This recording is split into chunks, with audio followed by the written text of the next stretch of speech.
네, 안녕하세요, 칸지입니다.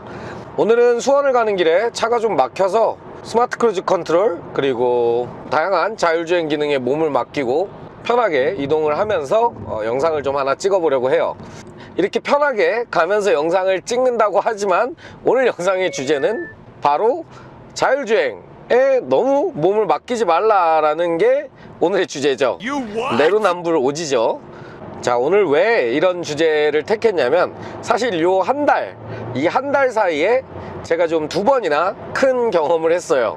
이 자율주행 기능에 대한 나름대로 좀 재밌는 경험을 해서 이 부분에 대한 내용과 그 자율주행 대한 부분을 연관을 지어서 한번 이야기를 해보도록 하겠습니다. 먼저 자율주행이라 함은 사실 쉽게 말해서 운전자의 손과 발을 편안하게 해줌으로써 뭐 단거리가 됐든 장거리가 됐든 주행의 피로도를 상당히 낮춰주는데 그 의미를 두고 있죠. 뭐 좀 더 시간이 흐르고 자율주행 기능이 좀 더 발달을 하고 법적인 부분도 어느 정도 기술에 따라주는 시대가 온다면 뭐 멀지 않은 미래에는 정말로 윌 스미스 나온 영화 있었죠. 완벽한 자율주행이 되는 그런 시대가 멀지 않은 시간 내에 올 거라고 생각을 합니다. 하지만 지금은 아직 아니죠. 이 자율주행 기능이란 것들은 사실 예전 제네시스 DH부터 시작을 해서 길지 않는 몇 년의 시간 동안 상당히 많은 발전을 해온 것은 사실인데요. 특히나 수입차뿐만 아니라 국산차들 역시도 현대기아차를 필두로 이런 반자율주행 기능에 상당히 높은 기술력을 올린 것을 좀 요즘 나온 차들을 보시면은 확인해 보실 수가 있어요. 그럼에도 불구하고 이 자율주행 기능에는 항상 앞에 반자율주행이라는 단어가 따라오죠. 그래서 완벽한 자율주행 기능은 아니라 반자율주행 기능이다. 근데 사실 또 웃겨요. 자동차 제조사들 같은 경우에는 뭐 테슬라를 필두로 해서 자율주행 기능에 대해서 항상 신차가 나오면 옵션 하나하나를 통해서 이러한 부분들을 상당히 강조합니다. 그럼에도 불구하고 반자율주행 그리고 뭐뭐뭐 주행 보조라는 말이 항상 뒤에 따라 붙곤 하죠. 이게 왜 그러냐, 완벽한 자율주행이 안 돼서 그러냐라기보다는 사실은 책임 부분이나 법적인 부분에 그 원인을 좀 찾아볼 수가 있습니다.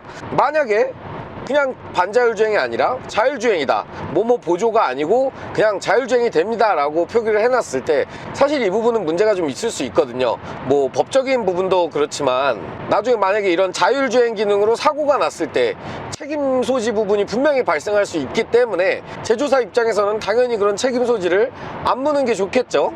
그러다 보니까 굳이 자율주행으로 표기할 필요도 없이 반자율주행 및 뭐뭐뭐 주행 보조 로 이 기능에 완벽히 몸을 맡기기보다는 이 최신형 기능들은 그냥 보조로만 사용을 하십시오 라는 느낌으로 말을 하게 되는 것이죠.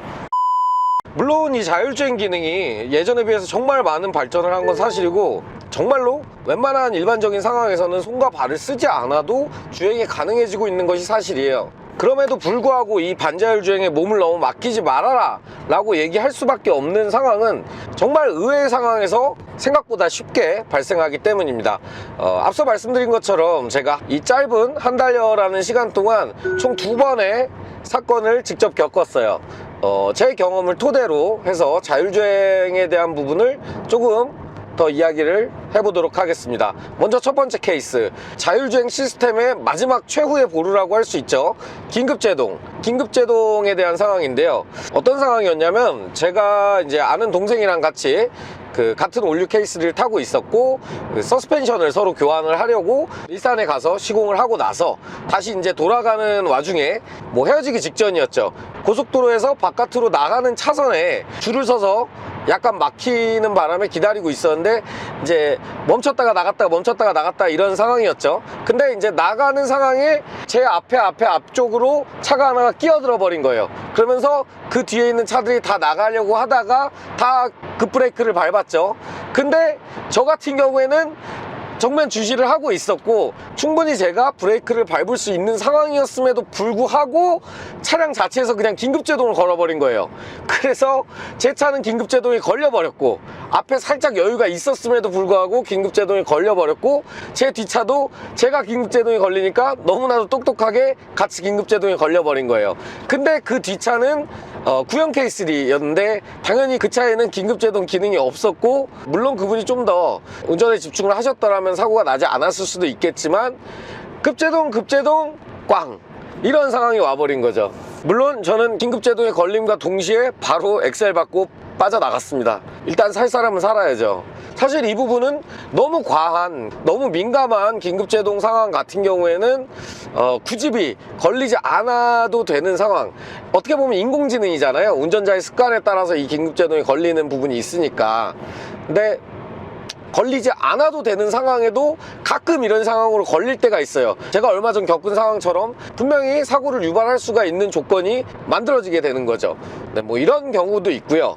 한 가지 더, 이거는 뭐 사실 얘기를 해도 될지 모르겠지만 뭐 상관은 없을 것 같아요. 제가 워낙에 소나타 DM8이 나오고 촬영을 많이 했으니까.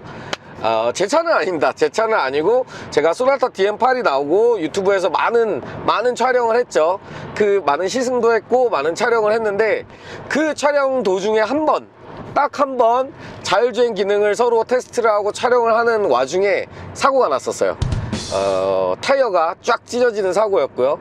이게 어떤 경우였냐면 말이죠, 물론 일반적인 상황은 아니었어요. 이제 자율주행 기능을 서로 말을 하고 촬영을 하고 얘기를 하고 운전자는 운전을 하고 이런 상황에서 이제 LFA까지 해서 차선 이탈 방지 보조, 능동 보조, 모든 게 다 작동이 되고 있었고, 이 부분에 대한 내용을 얘기를 하면서 촬영을 하던 도중에 이제 톨게이트가 나온 거죠. 앞에 톨게이트가 나왔는데 이제 하이패스 쪽으로 이동을 하면서 자율주행에 이제 무슨 테스트를 같이 진행을 하면서 가다가 얘가 톨게이트 연석에 갖다 박아버린 거죠. 갖다 박았다고 표현을 하긴 그렇고, 박은 건 박은 거지, 스쳐 지나가면서 박은 거지.